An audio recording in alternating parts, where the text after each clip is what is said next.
Hi friends, ನಿತ್ಯ ಸವಿ ಚಾನಲ್ಗೆ ಸ್ವಾಗತ. ಇವತ್ತು ನಾನು ಒಂದು ಹೆಲ್ತಿಯಾಗಿರುವ ಮಸ್ಕ್ ಮಿಲನ್ ಜ್ಯೂಸ್ ಮಾಡ್ತಾ ಇದ್ದೀನಿ. ಡ್ರೈ ಫ್ರೂಟ್ಸ್ ಎಲ್ಲ ಹಾಕಿಬಿಟ್ಟು ತುಂಬಾ ಚೆನ್ನಾಗಿರುತ್ತೆ. ಇದು ಹೆಲ್ತಿಗೂ ತುಂಬಾ ಒಳ್ಳೆಯದಿದು. ಈ ಥರ ಜ್ಯೂಸ್ ಮಾಡಿ ಕುಡಿಯೋದ್ರಿಂದ ತುಂಬಾ ಉಪಯೋಗ ಇದೆ.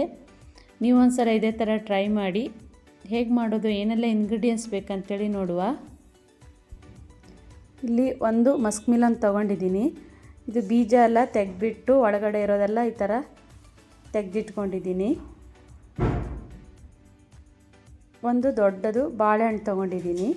ಒಂದು 6 ವಾಲ್ನಟ್ ತೊಗೊಂಡಿದ್ದೀನಿ. ಇಲ್ಲಿ ಒಂದು 10ರಿಂದ 15 ಪಿಸ್ತಾ, ಒಂದು 4 ಬಾದಾಮಿ ಮತ್ತು ಒಂದು 4 ಗೋಡಂಬಿ. ಈಗ 1.5 ಲೋಟ ಆಗುವಷ್ಟು ಹಾಲು, ಒಂದು ಅರ್ಧ ಕಪ್ ಆಗುವಷ್ಟು ಶುಗರ್ ತೊಗೊಂಡಿದ್ದೀನಿ. ಈಗ ಎಲ್ಲ ಮಿಕ್ಸಿ ಜಾರಿಗೆ ಈ ಥರ ಹಾಕ್ಕೊತಾ ಇದ್ದೀನಿ. ಡ್ರೈ ಫ್ರೂಟ್ಸ್ ಎಲ್ಲ ನೀರಲ್ಲಿ 1 ಅವರ್ ನೆನೆಸಿ ಇಟ್ಕೊಂಡಿದ್ದೀನಿ. ಈಗ ಬಾಳೆಹಣ್ಣು, ಪಿಸ್ತಾ, ಬಾದಾಮಿ, ವಾಲ್ನಟ್ ಮತ್ತು ಗೋಡಂಬಿ, ಶುಗರ್ ಮತ್ತು ಹಾಲು ಹಾಕ್ಕೊಂಡು ಈಗ ರುಬ್ಕೊತೀನಿ.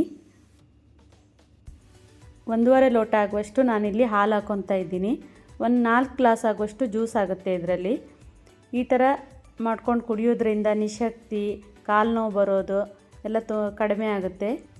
ಹೆಣ್ಮಕ್ಳಿಗಂತೂ ಈ ಜ್ಯೂಸ್ ಸೂಪರಾಗಿರುತ್ತೆ. ಹೆಲ್ತು ತುಂಬಾ ಚೆನ್ನಾಗಿರುತ್ತೆ. ಸಮ್ಮರ್ ಟೈಮಿಗೂ ಈ ಜ್ಯೂಸ್ ಸೂಪರಾಗಿರುತ್ತೆ. ಈಗ ನಾನು ಈ ಥರ ಐಸ್ ಕ್ಯೂಬ್ ಹಾಕ್ಕೊಂಡು ಸರ್ವ್ ಮಾಡ್ಕೊತೀನಿ ಜ್ಯೂಸು. ಎಲ್ಲರೂ ಇಷ್ಟಪಡ್ತಾರೆ. ನೀವು ಒಂದ್ಸಲ ಇದೇ ಥರ ಟ್ರೈ ಮಾಡಿ. ಇದ್ರ ಮೇಲ್ಗಡೆ ಎಲ್ಲ ನಾನೀಗ ಡ್ರೈ ಫ್ರೂಟ್ಸ್ ಹಾಕ್ಕೊತಾ ಇದ್ದೀನಿ.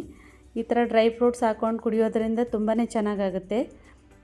ಇವತ್ತಿನ ಹೆಲ್ದಿ ಜ್ಯೂಸ್ ಇಷ್ಟವಾದರೆ ಲೈಕ್ ಮಾಡಿ, ಸಬ್ಸ್ಕ್ರೈಬ್ ಮಾಡಿ, ಫ್ಯಾಮಿಲಿ ಫ್ರೆಂಡ್ ಜೊತೆ ಶೇರ್ ಮಾಡಿ. Thank you for watching.